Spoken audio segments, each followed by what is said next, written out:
The iPhones have always been some of the most complicated phones to take apart. You'll see why over the course of this video. But there's no way we could let this iPhone 11 Pro Max flagship slip by without seeing the insides.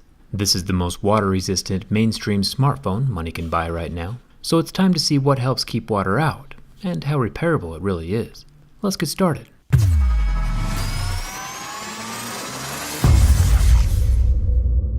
Since basically day one of the first iPhone's existence, Apple has been in the business of trying to keep people out of their phones, and this new iPhone appears to be no different. It has the same proprietary pentalobe screws holding the bottom of the screen to the stainless steel frame of the phone. It uses a screwdriver that's pretty easy to find online, but most people don't immediately have it on hand. I'll leave a link for a good toolkit in the description. Looking closely at the screw, it has black thread locker filling the gaps between the threads and the phone body. This helps keep the screw in place, as well as helps keep water out. The biggest opening for water to get inside the phone, though, is the screen. There is adhesive surrounding the whole rectangle, and in order to pull the screen off, I'll need to use heat to soften that adhesive, and a strong suction cup to pull on the screen, while adding some leverage with my pry tool between the plastic lip and the stainless steel frame. As I work my way around either side of the phone, lifting off the display, you can see the substantial amount of stringy, gooey black adhesive that holds the parts together. I'm taking special care to avoid the ribbon cables hiding along the edge of the right side. These cables are about as fragile as paper and can be torn very easily. You'll get a better look at them as the screen lifts off. They're down there through those gooey strands. At first glance, things look pretty standard for the iPhone. A ton of screws and the massive L-shaped battery. Thumbs up to Apple for adding battery life and thickness to their phones this year, instead of trying to go thinner. I'm also glad that the ribbons are all off to the side. Last year had a random ribbon cable coming from the center that made the screen removal quite a bit harder. The front camera and face scanner are tucked up in the top of the phone. I'll remove the 6 Y000 screws holding the metal plate over the top of the screen ribbon connectors. One of those screws is easier to access from the other side of the screen if you close and scooch it over a bit. And take a look at that motherboard. It's Lego connector central up in here. Happy birthday to myself. I'll remove another 4 Y000 screws that hold the top protective metal plate and side ribbon guide down over the camera units. And there are 2 more screws holding down the tiny plate over the battery connector. Before I unplug that battery though, I want to make sure this whole thing still works and that nothing was damaged during the screen removal. Tapping the power button shows the Apple logo and the phone turns on. Which app should I test to make sure the phone still works? Maybe I should use today's sponsor, Audible. That was convenient. Audible is actually one of my favorite apps. The book I'm currently listening to is called The Man Who Knew the Way to the Moon, and is one of the Audible originals. It sounds more like a verbal documentary than a narration. I usually adjust the speed to be a tad faster than normal so I can get through more information quicker. It's a true story about the guy who convinced NASA to use space rendezvous points instead of one gigantically massive rocket. It's super interesting. You can get a free audiobook plus 2 Audible originals when you try Audible for 30 days with the link in the description. Audible.com/jerryrig, or text the word jerryrig to 500-500. The Audible original titles come from diverse categories like theater, journalism, literature, and the documentary styles like the one I'm listening to now.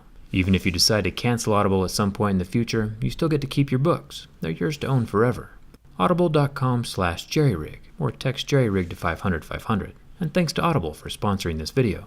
I'll unclip the battery connector like a little Lego from this smorgasbord of Lego connectors. The battery actually has 2 connectors. One is found down below by the charging port, so unclipping both of those is a good idea at this point. I just didn't know the second one existed until later. I'll unclip one of the charging port ribbons, and then I'll make my way down to the 3 main ribbons holding the screen to the body of the phone.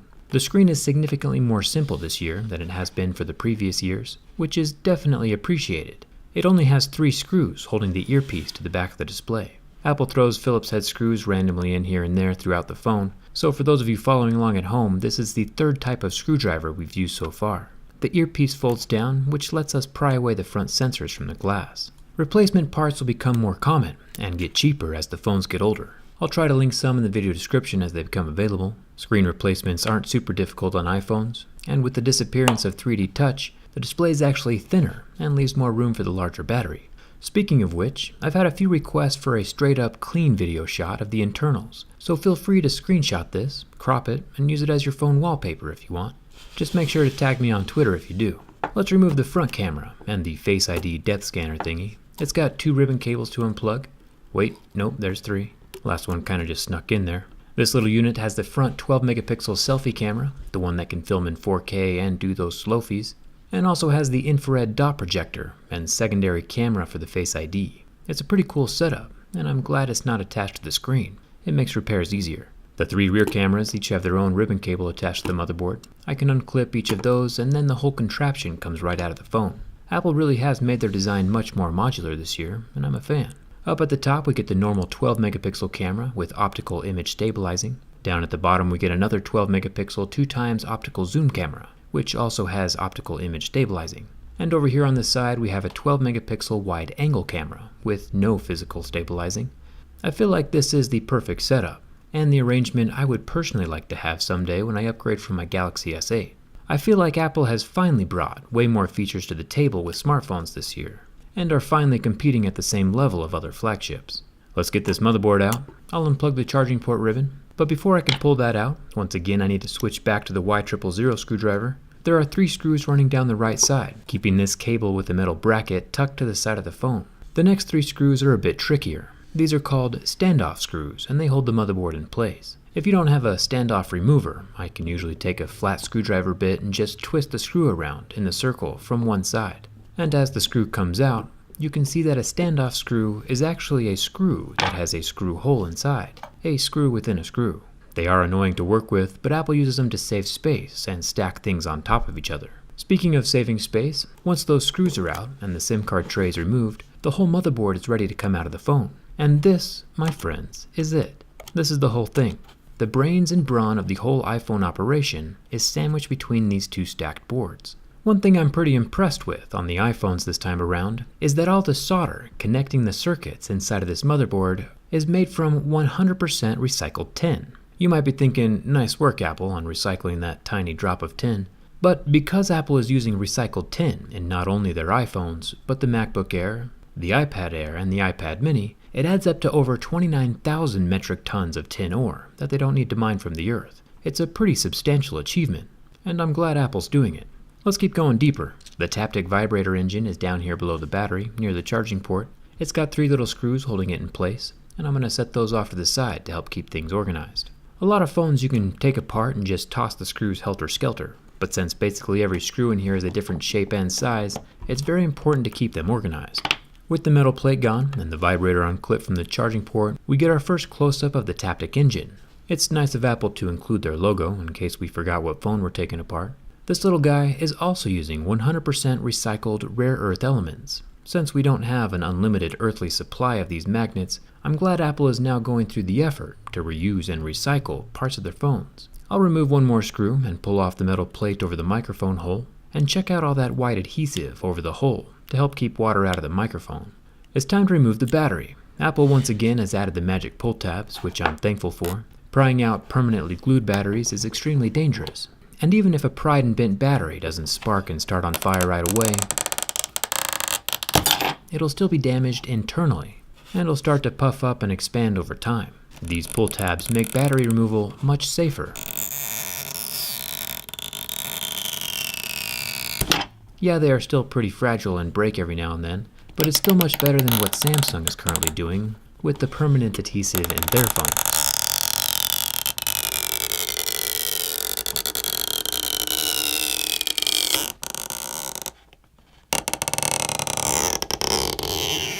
Apple has 3 pull strips at the end of each side of the battery.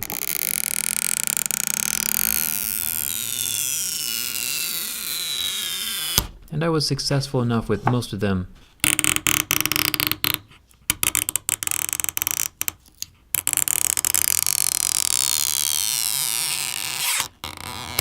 that the rest of the battery can be lifted up unharmed. This is a 3,969 mAh capacity, which is quite an improvement over last year's 3,174 mAh. For real, Apple has come out to play this time. The loudspeaker comes out next, with its 2 screws holding it in place. You might have noticed so far that while the iPhone seems complex, most components are still modular and come out relatively easily. You can see the substantial amount of black adhesive holding the loudspeaker to the frame of the phone. Like I said in my durability test video, this iPhone 11 Pro Max is the most water-resistant smartphone on the market right now. While most manufacturers have water tested their phones to a depth of 1.5 or 2 meters deep for 30 minutes, just to get that IP68 rating, Apple has gone above and beyond and tested the new iPhone 11 Pros to 4 meters deep for 30 minutes, double the depth of what everyone else is doing. Hold on for a second though, check this out. The loudspeaker is full of a ton of those little white sound balls. I assume these white balls help fill the space inside of the tiny little cell phone speaker to keep it from sounding like a tiny little cell phone speaker. I'll take out the last 9 screws for the charging port and get back to that IP rating.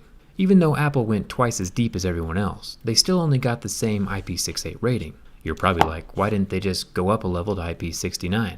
And that's because IP69 is a totally different test. Instead of submersion, it's a high pressure and temperature water jet test, and pretty irrelevant for cell phones. Cell phones get accidentally submerged all the time, but getting accidentally blasted by a fire truck is far less common. The charging port is finally out of the phone. That was definitely a nightmare I don't want to repeat.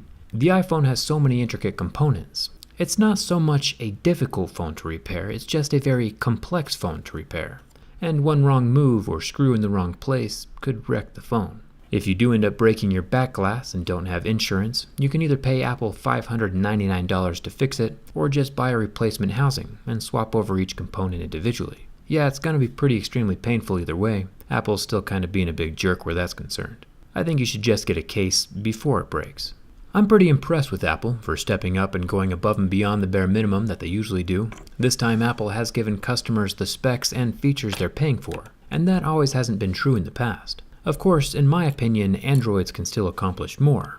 I'm not ready to switch sides just yet, but I am glad that Apple has stepped up with enough performance to match the price tag, and is doing it with recycled and recyclable materials. We can all appreciate and support that. I'll get the camera units put back into their slot. They are all housed in the same metal block, so it's impossible to get them out of alignment, and the same thing goes for the front cameras. Finally, the front screen with its 3 ribbon cables can plug into the tiny motherboard, and I can start throwing down all those metal plates over the Lego style ribbon connectors.